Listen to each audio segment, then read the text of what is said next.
Hello mga loves! Welcome back! Ayan, magluluto tayo today ng cassava cake. Ayan, tingnan nyo guys, ang yummy ng cassava cake. For today's video, ayan, samahan nyo ako, join me. And main ingredients natin ay cassava root crop or calibre sa Bisaya. Yan, may kalibre tayo guys, balanghoy sa iba. Nakabili ako niyan ng cassava sa sa Tabo kahapon, mga 80 pesos. Ayan, worth 80 pesos. Malalaki lang yung available. So ayan, first is hihiwain, babalatan natin yan. We're going to peel the cassava. Ayan.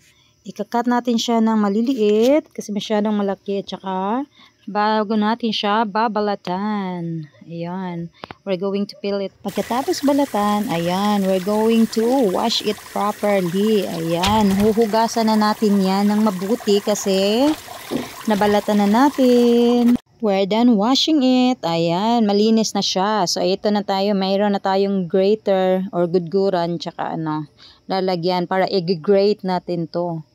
I-grate natin ng maliliit itong cassava. Ayan. So, after 9 years, natapos na din natin i-grate ang ating cassava. Ayan. Pinong-pino na siya. Maliliit na siya, guys. Ang sakit sa kamay. Ayan. This is how the cassava looks now. Ayan. Nag-grate na yan. Yan ang itsura na for today's video ng nag-grate na cassava. Ayan. Ready na siya. Masakit nga lang sa kamay. The cassava is ready. So now we need a coconut milk. So ayan, let's go and find coconut. Oh yan. May nakita tayo guys sa kapitbahay. Nanyog. We have a coconut now. Don't tell from where. So, para makakaano tayo ng gata or coconut milk, we're going to make our very own coconut milk from fresh coconut. So, babalatan natin yan. Ayan. We don't have energy pero kakayanin. Ganyan magbalat, magbanat buto. Paano ba yun guys? Basta ganyan. Hindi ako marunong pero since kakain tayo, so magsikap, right? Tayo nang magsikap maningkamot aron makakaon, 'di ba? Ayan, ganyan lang siya, guys. That is how you open the coconut. Charles, learn from the expert. Learn from the expert. Basta ganyan siya, guys. Ay, oo nga pala. We need 2 coconuts. Kailangan natin ng 2 nyog kasi mas maganda kung mas puro ang gata, 'di ba? So ayan, pangalawang coconut na yan. This is for number 2 coconut. We need to open again and then balat-balat lang natin siya para ma-grate natin mamaya. So ayan. Gusto mong kumain? Ayan, magtrabaho, magsikap ka. Ayan, tapos na guys. Yay! Congratulations! Yay! Next step is i-open natin tong coconut. So ayan, this is how you're going to open the coconut guys. Charot. Ayan, ganyan. Tarang! Open na siya. Ayan.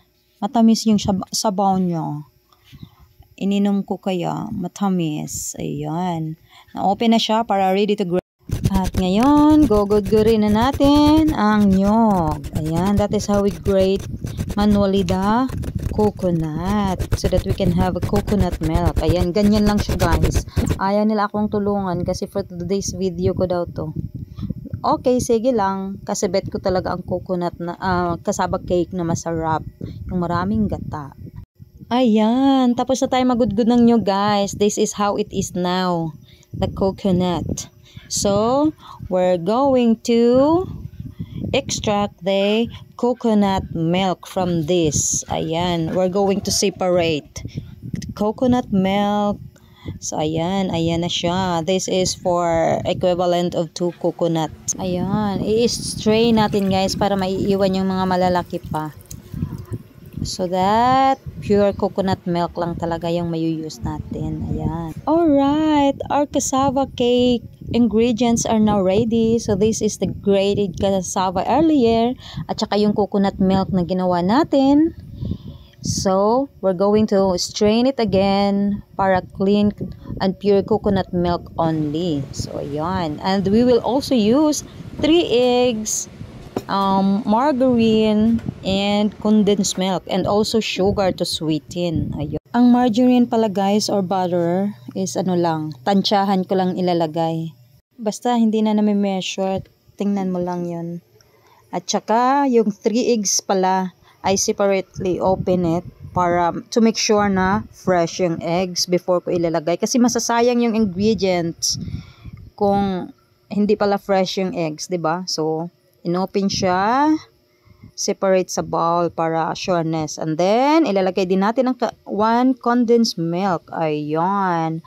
Mas masarap kasi siya, guys. Kapag may gatas, may itlog, may margarine, yung hindi lang sugar ang 'di ba? Ayan, para matamis siya. Tsaka, tikman mo kung dapat tamang tamis lang. After malagay lahat ng ingredients, now this is ready to mix. Ayan, mix all the ingredients properly. And then you can taste it. Tikman mo para malaman mo kung tama lang ang tamis. Ayan. Ayan, at saka na preheat na pala yung oven, guys. Tapos lalagyan natin ng butter para hindi masyadong magdikit yung cassava later. Okay, ilalagay na natin ang cassava, ready to bake. Ayan, for 30 minutes, 350 degrees, yung ating cassava cake. While baking pala yung cassava natin guys, nag-grate ako ng cheese for toppings. Ayan, after 15 minutes, nalagay na natin yan. We put the grated cheese at the top so that it will be look beautiful. Chars. Para maganda naman siya guys, no? May appeal. Hindi.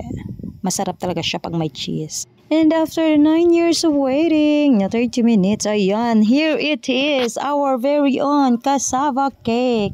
Chan chararan, isn't it amazing? Isn't it yummy? Oh my God! Huwag niyo pansinin guys, medyo na-burn siya sa sides. Ayan, I'm so excited to taste it. Ayan, excited na talaga ako guys, tikman. It really looks so yummy and it smells so good. Makakain na rin sa wakas, yay! And that's it for today's video. This is Loves You Cassava Cake. Anyway, don't forget to like, subscribe, and share. And loves you!